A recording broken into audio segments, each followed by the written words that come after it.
Existem muitas possibilidades de tecido para trabalhar a pintura. Esse daqui é um algodão cru, que tem essa textura mais fina. Já esse daqui é um algodão cru mais encorpado, né? Também chamado de lona. Esse daqui teria uma numeração entre 4 e 6. Aqui uma lona já bem mais encorpada, entre número 10 e 12. Ela é mais indicada até para trabalhar sem o chassi. E ela tem essa trama bem fechada e já tem um corpo assim mais rígido de trabalho, né? Outra possibilidade são as jutas. Aqui tem uma com a trama um pouco mais aberta, né? E aqui uma juta com a trama bem fechada. Vai trazer uma qualidade de textura bem diferente para o resultado da pintura que for trabalhada nela. Esse é um linho, que é considerado um dos tecidos mais nobres para pintura. E um tecido colorido. Esse daqui é um tipo de algodão. Se for escolhido um tecido que tem o interesse de manter a cor e a textura dele, é só trabalhar ele com uma base transparente. Nesse tecido foi aplicada a cola de coelho, então ele já está pronto para trabalhar, mas ele mantém suas características de cor e de textura. Aqui é um linho, também recebeu só a encolagem, que é uma base só da cola transparente. Então, você continua com as características do tecido para trabalhar mesmo com tinta a óleo por cima dele. Também é possível, para manter as características do tecido, usar uma base transparente. Esse daqui é uma base profissional, mas também se encontra nas lojas de material de construção verniz acrílico, que pode ser usado da mesma maneira. Antes de começar o trabalho de pintura com tecido, é importante desengomar ele antes. Então, é um processo muito simples, é só mergulhar ele na água pura, sem sabão, sem nada, e deixar de molho de um dia para o outro. Você pode trocar essa água 1 ou 2 vezes e vai perceber que vai soltando uma água amarelada. Essa é a goma que vai se soltar do tecido. Depois é só espremer ele. De preferência não torcer, para não tirar, mover a trama do tecido. E pendurar para secar. Depois, se ele ficar muito amassado, é só passar com ferro. Para trabalhar sobre o tecido sem chassi ou bastidor, precisa primeiro fixar num painel para poder grampear. Você começa pelo centro.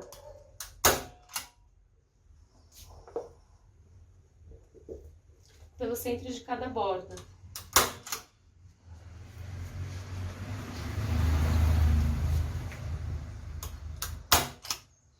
Em cima, embaixo, cada lado.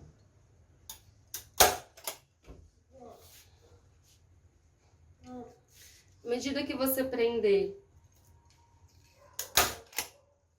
cada lado, você consegue esticar o lado oposto. Então, sempre do centro para a extremidade.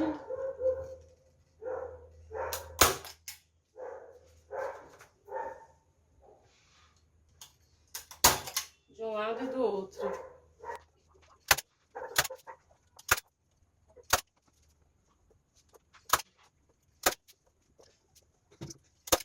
E por último, as pontinhas.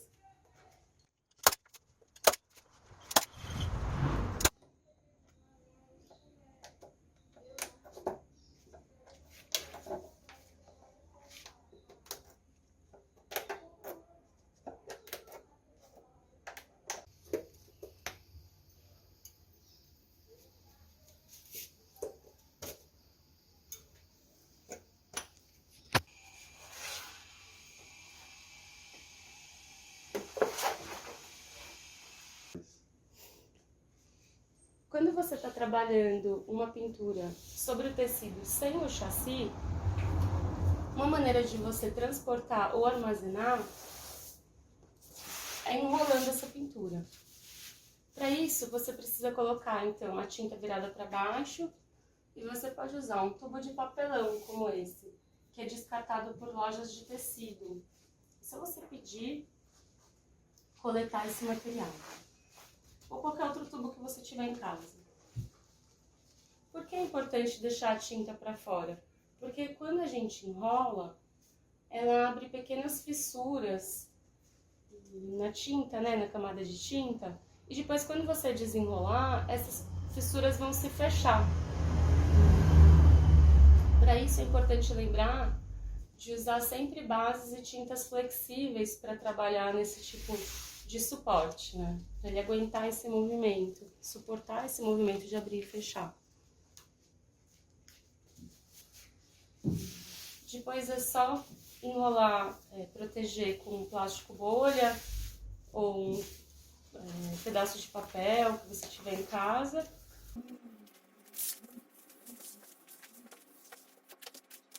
Assim ele já está pronto para ser transportado ou armazenado.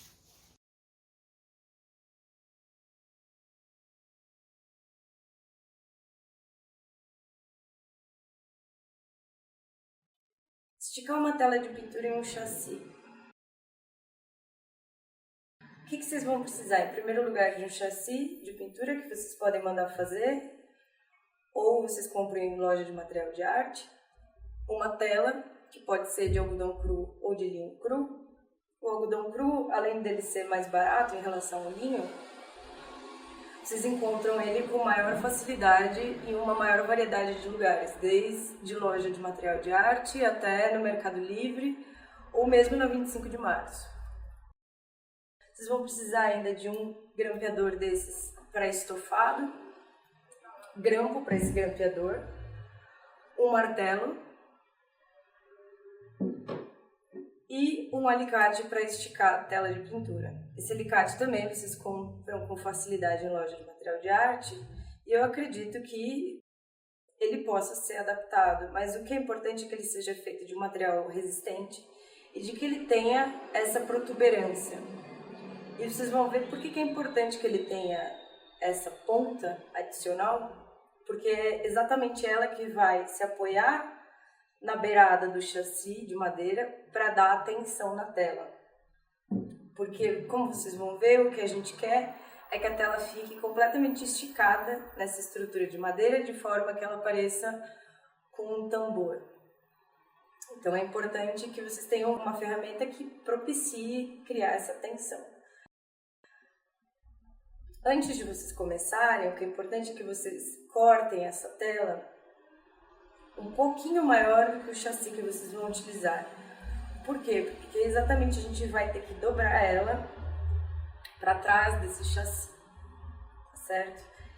E na hora de colocar esse chassi, além dele estar centralizado o máximo possível no centro dessa tela, é importante que a parte dele onde tem esse chanfro, esse corte em diagonal que deixa as beiradas mais altas do que o centro, que ele fique virado para baixo, porque a direção dele é onde a gente vai ter a nossa tela, onde a gente vai pintar, certo? O que é importante, então, a gente pode começar de qualquer ponta, mas é importante ter em mente que, exatamente porque a gente tem que esticar essa tela de uma maneira uniforme e a trama da tela tem que ficar o mais reta possível nessa estrutura, o que é importante vocês terem em mente é sempre prender um lado oposto ao outro lado.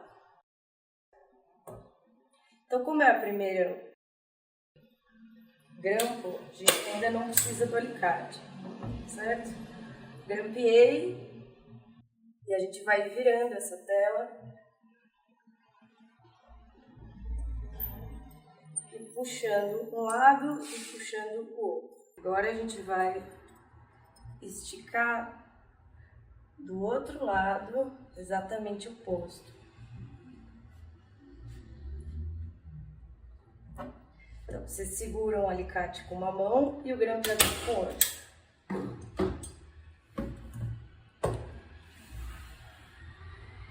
E agora a gente vem para os outros dois lados.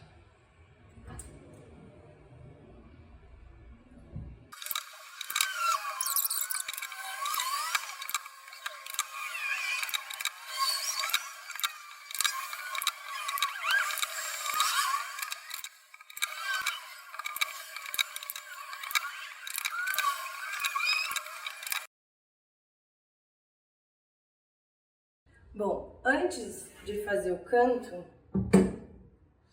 eu gosto de martelar esses pregos que já estão aqui para a gente ter essa estrutura principal mais fixa possível. Mas vocês podem ver que a tela, ela já está bastante esticada.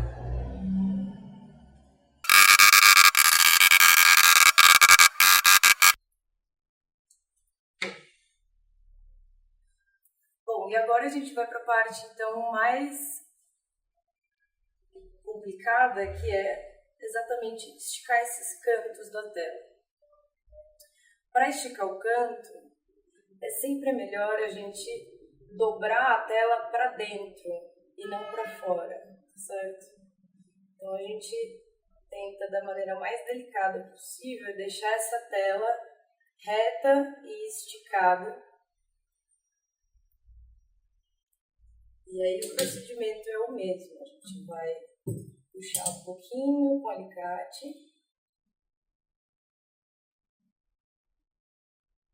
e grampear.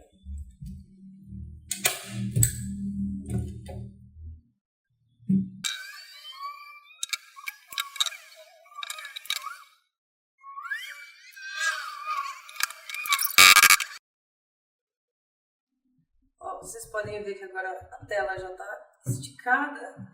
É apenas uma questão de acertar os cantos, tirar esse excesso de tela que sobra, que vocês podem ou cortar ou dobrar para dentro e grampear, que é o que eu vou fazer. Eu prefiro dobrar do que cortar porque dobrando você não corre o risco dessa tela de trás começar a desfiar, como vocês podem ver que ela é propensa a fazer se ela não estiver preparada. Vocês também podem esticar uma tela preparada. A diferença é que numa tela preparada, vocês vão ter que ter o cuidado de na hora que esticar, de que ela fique esticada o suficiente para não ficar muito solta no chassi,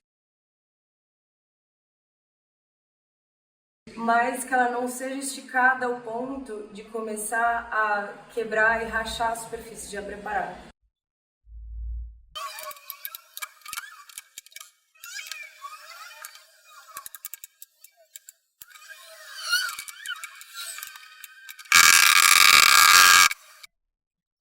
Pronto, essa é a nossa tela esticada, como vocês podem ver.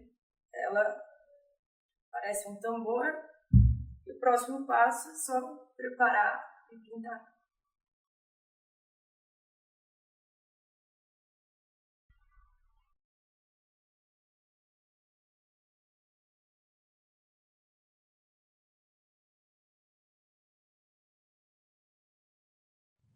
Eu vou fazer aqui uma demonstração da técnica da encolagem. No caso, eu vou fazer com cola coqueiro, essa aqui. Vocês podem achar... pode pedir pela internet ou achar em loja de material de construção. Poderia ser também com a cola de coelho, que é essa aqui. Se vocês forem comparar, elas têm uma diferença. A cola de pele de coelho ela é bem mais cara aqui no Brasil, então tem essa opção da cola coqueiro. Mas, assim, no efeito final, a diferença não é tão perceptível. Para preparação, eu vou usar esse pote e esse potinho aqui para medir. Para preparar, pega uma parte de cola coqueiro Aqui um copinho. E depois 10 partes de água.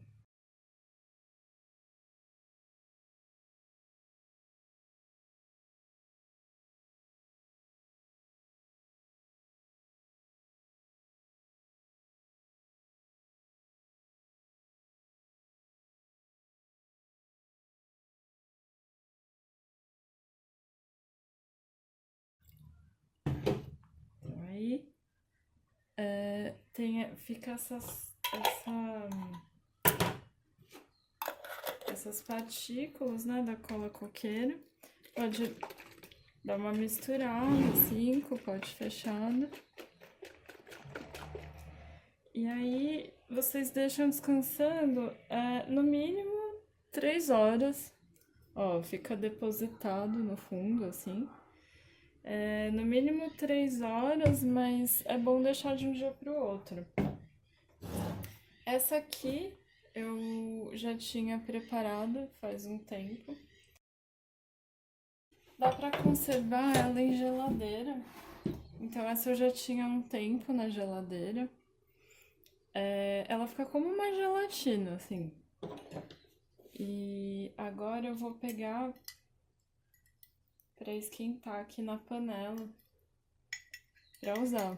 Mas ó, a consistência fica bem como uma gelatina, assim.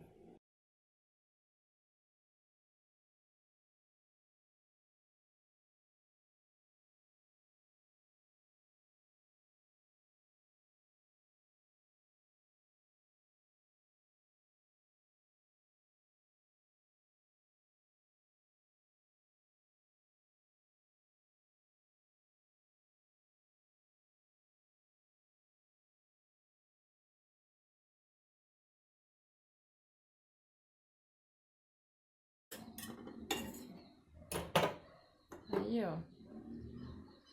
Ela fica bem líquida mesmo. Então eu tô aqui com a cola. Eu esquentei nesse fogareirinho, tá líquida. Vou aplicar nesse pedacinho de MDF.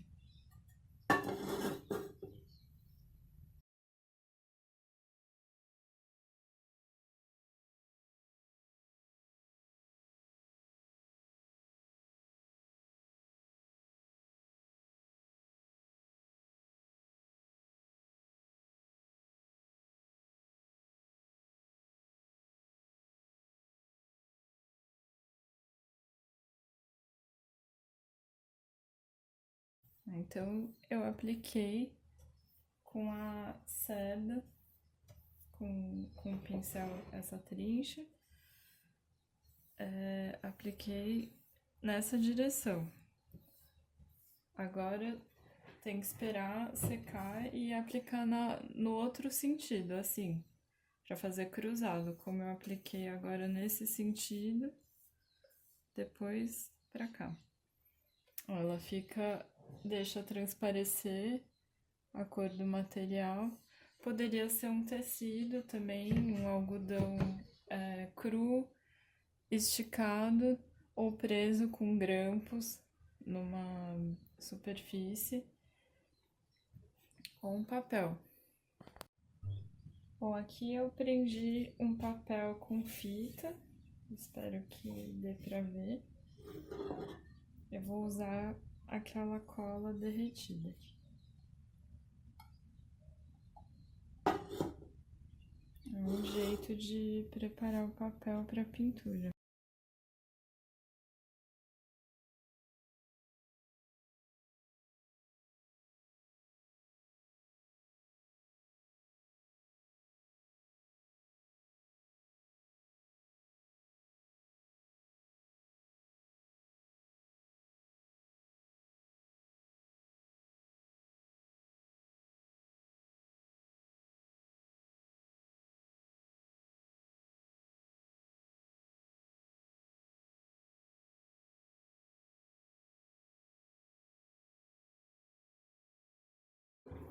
Mas como não é um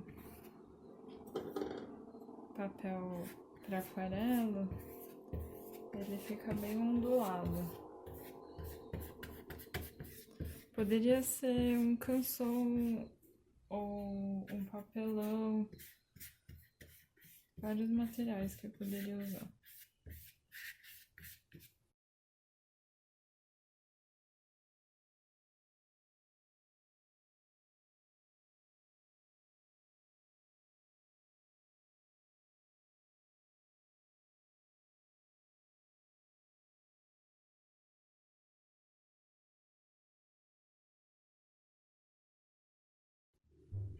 Agora eu vou fazer a base da encolagem branqueada. Aqui tá o carbonato de cálcio e o dióxido de titânio. Eu já medi um recipiente nessa panela com a cola derretida. E agora eu vou pôr mais meio carbonato de cálcio e 1/4 de dióxido de titânio.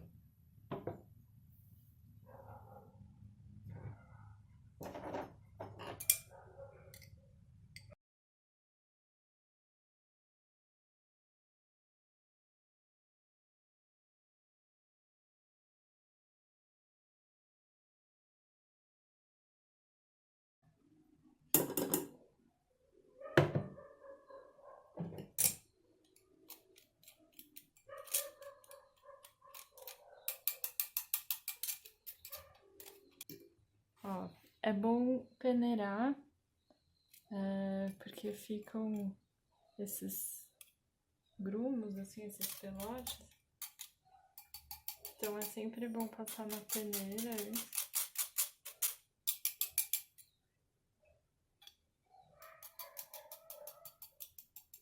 Bom, aqui eu tô terminando de pôr o dióxido de titânio. Peneirando também. Quando vocês estiverem mexendo, que a cola quente, assim, misturando com o carbonato de cálcio e dióxido de titânio, pode usar, o ideal é uma colher de pau, mas pode até usar uma trincha, assim, para ir misturando esses últimos pelotinhos.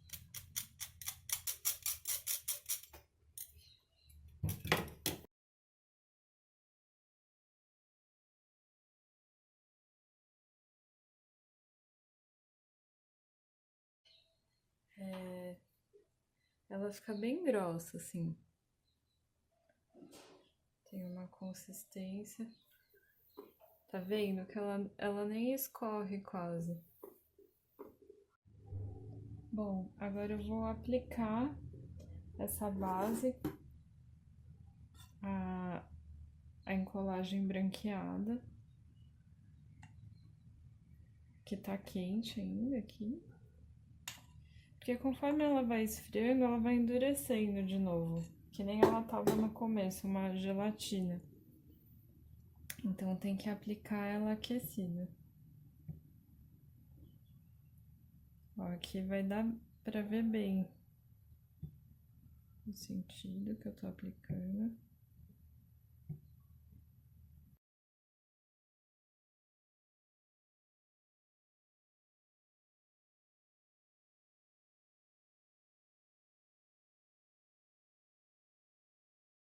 Então, aqui tá o MDF com a base aplicada, já secou.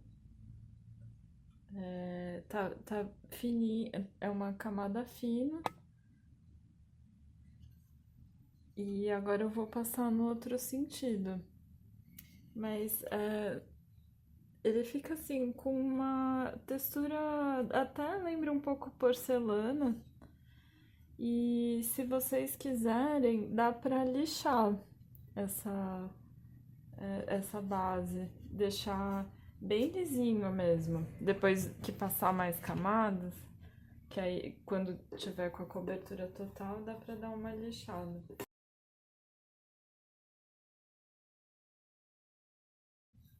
Se por um acaso a base ficar muito grossa, dá para ir diluindo com água. Vocês vão sentindo qual ponto é melhor. Porque às vezes ela tá muito rala, às vezes ela tá muito grossa. Porque quando a gente esquenta a cola, evapora a água e vai mudando essa consistência. Então aqui eu esquentei bem pouquinho de cola para passar essa outra camada aqui.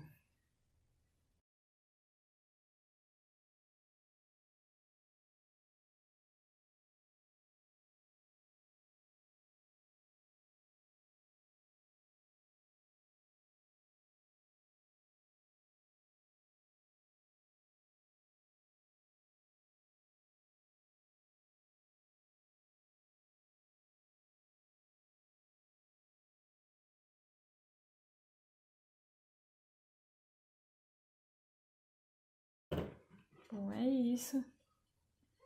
Aqui tá a segunda camada. E vai fazendo essa trama. Conforme estiver mais grossa e for fazendo mais camadas, às vezes fica aparente a cerda do pincel. Fica essa marca. Então, depois, se vocês quiserem uma textura, assim, quer dizer, sem textura, uma superfície bem lisa, aí é só lixar.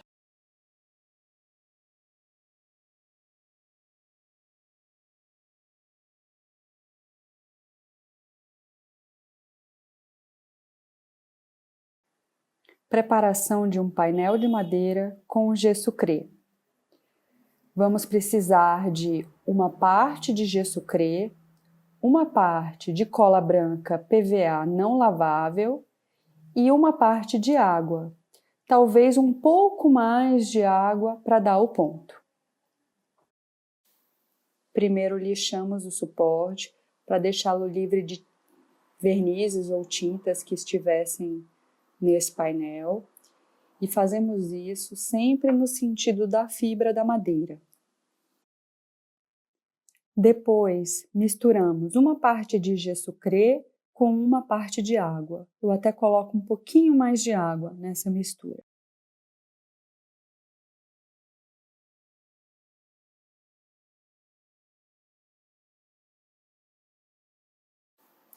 E em seguida vamos adicionar a cola, também aos poucos, a essa mistura de água com gesso crê. Sempre uma parte de cada uma, é igual.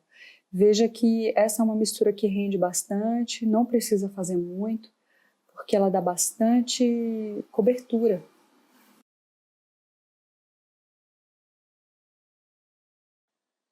E então, por fim, podemos preparar o nosso painel. Eu inicio no sentido da fibra, mas daí tanto faz, porque a gente vai fazê-las, a gente vai alternar as camadas num sentido de 90 graus, enquanto que a primeira é no sentido da fibra, a segunda camada, depois que secar, vai ser na horizontal, como vocês estão vendo aí. Então, vai cuidando para que você faça isso de forma alternada. Você pode ver que quando seca, essa preparação é bem transparente, então você vai decidir qual é a qualidade dessa cobertura. Acredito que no mínimo 4 demãos são necessários. É importante que essa mistura esteja com uma textura fina. São as sobreposições de camada que vão deixando a preparação mais grossa, vamos dizer. Fazer isso de uma única vez, como uma camada muito grossa, para poder pular etapas, não é bom, porque o teu material vai secar de um jeito não uniforme. Essa é uma preparação muito versátil. Eu fiz aqui na demonstração num painel de madeira, mas também fiz paralelamente sobre uma tela. E confesso que eu gosto dessa preparação ainda mais em tela. Como a cola branca ela tem uma certa elasticidade, ela suporta bem as mudanças da tela.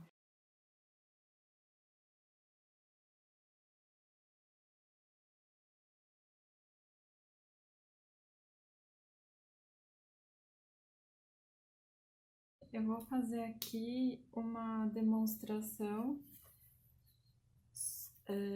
passando o gesso acrílico sobre vários tipos de base. O gesso acrílico que eu tenho aqui é esse, mas tem várias marcas, vocês podem escolher, pode até comprar tinta de parede, assim, a tinta souvenir, por exemplo. Assim, qualquer material que vocês tiverem, eu tenho aqui esse papelão Hurley, mas qualquer papel mais grosso, até pedaço de caixa, não é muito durável, mas nesse momento de pandemia que a gente tá, como vem muita coisa online, também pode ser uma opção usar esse pedacinho de caixa. Ou fundo de... Eu tenho aqui um bloco, tá vendo? Um fundo de bloco de papel canson também pode servir. Ou uma plaquinha de MDF. Ou mesmo pegar uma tela pronta ou então esticar, entelar um pedaço de algodão cru e fazer a preparação. Quando a tela já vem preparada, também pode ser legal passar o gesso acrílico, porque fecha mais a trama e absorve menos a tinta. Então, dependendo do resultado que vocês quiserem, pode ser legal também.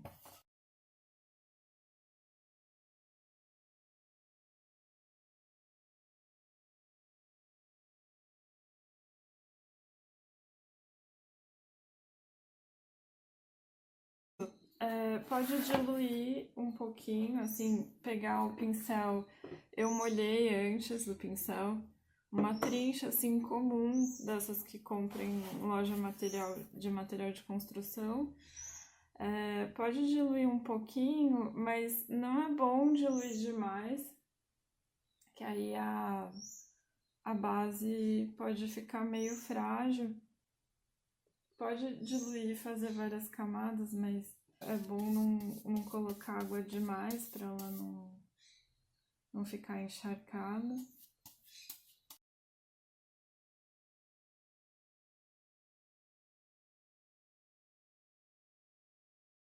Eu passei uma camada aqui, mas depois que secar, pode passar mais em cima, passar outra, passar assim cruzado. Vocês fazer uma camada num sentido, aí espera secar e depois cruza, faz no outro sentido. E então, outra coisa que pode ser legal em relação ao gesso acrílico é adicionar um pigmento para fazer um fundo colorido. Eu tenho aqui esse pote com pó xadrez. Pó xadrez tem várias cores, dá para achar em lojas de construção. É um material bem simples, barato, ele rende bastante, dá para usar de vários jeitos. Então eu vou pôr um pouquinho aqui de pó xadrez no gesso acrílico.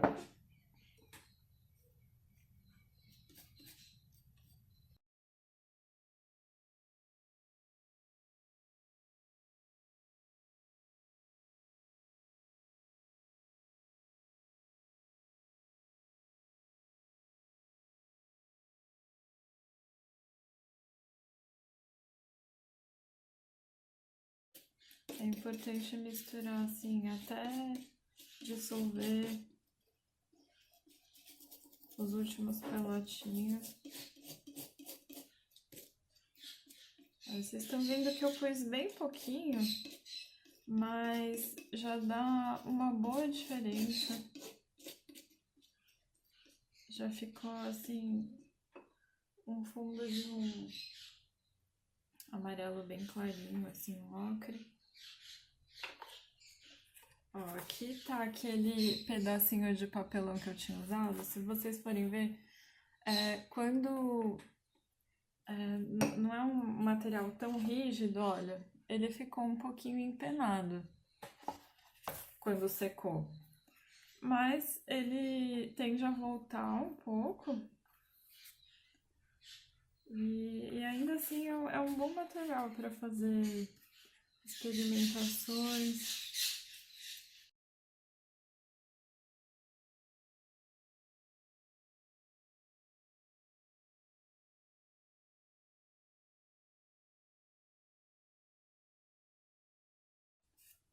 Isso faz muita diferença quando a gente está pintando essa cor que vem do fundo.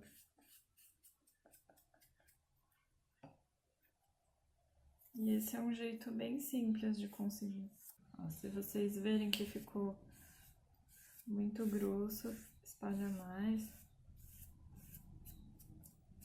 E também depende muito do que vocês querem, porque as cerdas podem ficar mais ou menos marcadas. Dá pra, dependendo da base que vocês usarem, pode até lixar depois.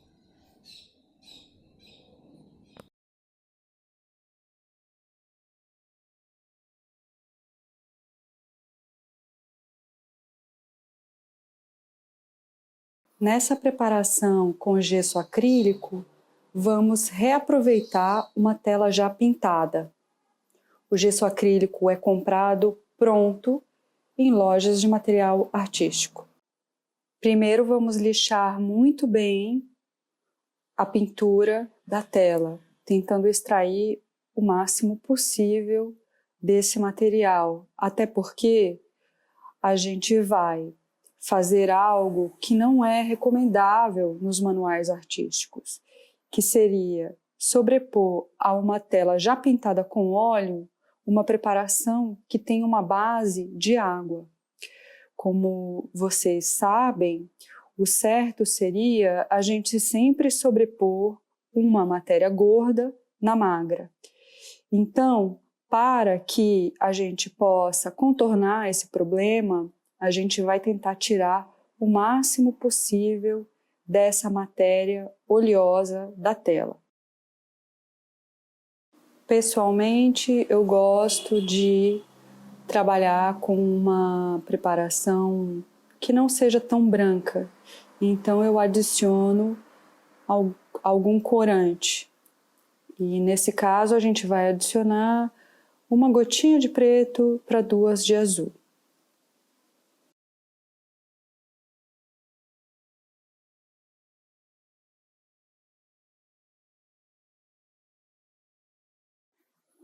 Não é recomendável que você dilua muito a preparação que já vem pronta, ela vem razoavelmente grossa.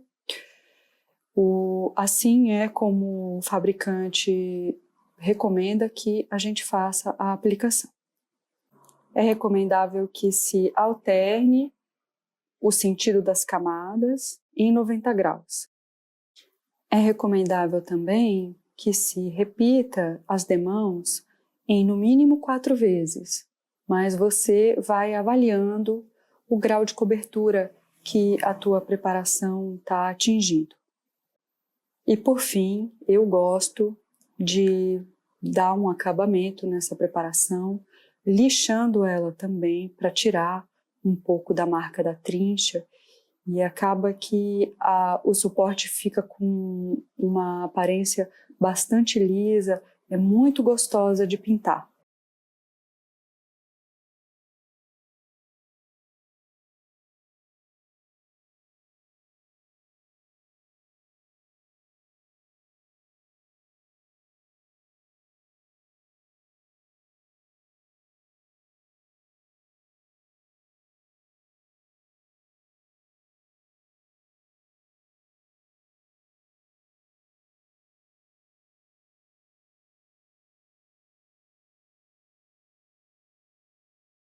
A cal é um material que tem um potencial muito interessante para pinturas em parede.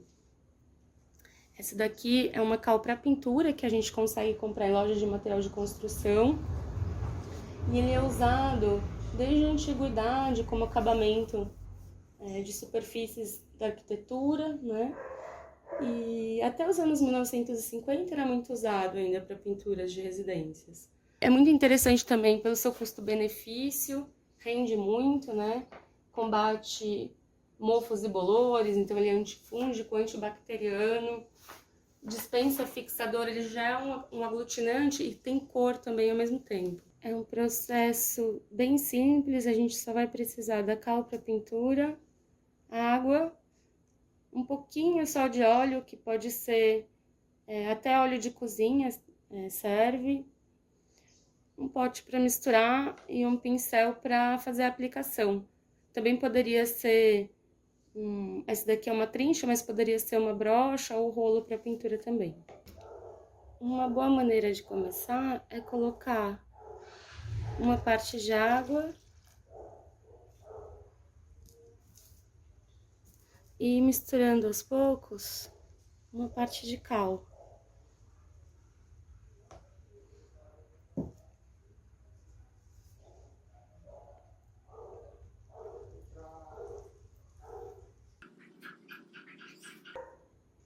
Então é só colocar uma gotinha de óleo.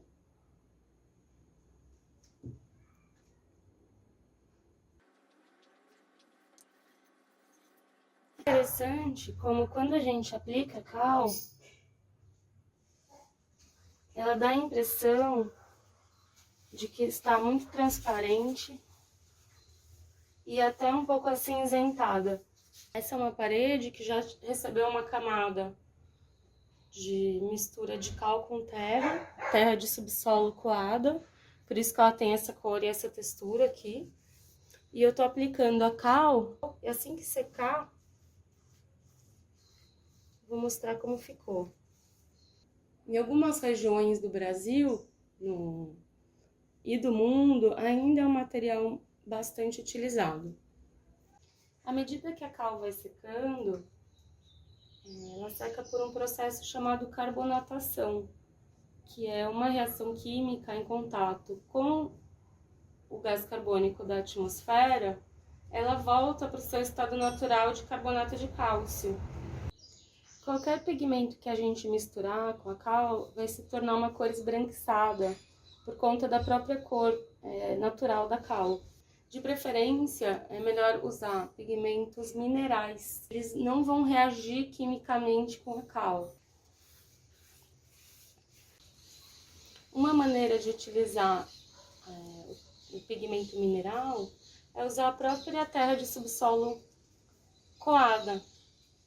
Aqui é um pouquinho de terra que foi retirada cerca de 50 centímetros abaixo do solo, então ela está livre de matéria orgânica e foi coada numa paneira bem fina.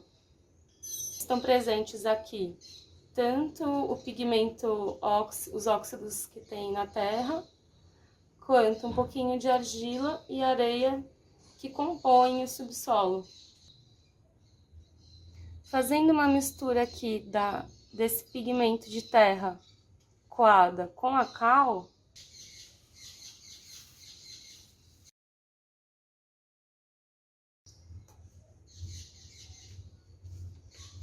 aqui com mais terra, então ela fica com a cor já um pouco mais intensa. Essa terra foi coletada aqui próximo da minha residência. Ela tem essa coloração, mas cada região vai ter sua própria coloração de terra. Para ficar com essa camada mais uniforme, eu vou aplicar mais uma camada de cal.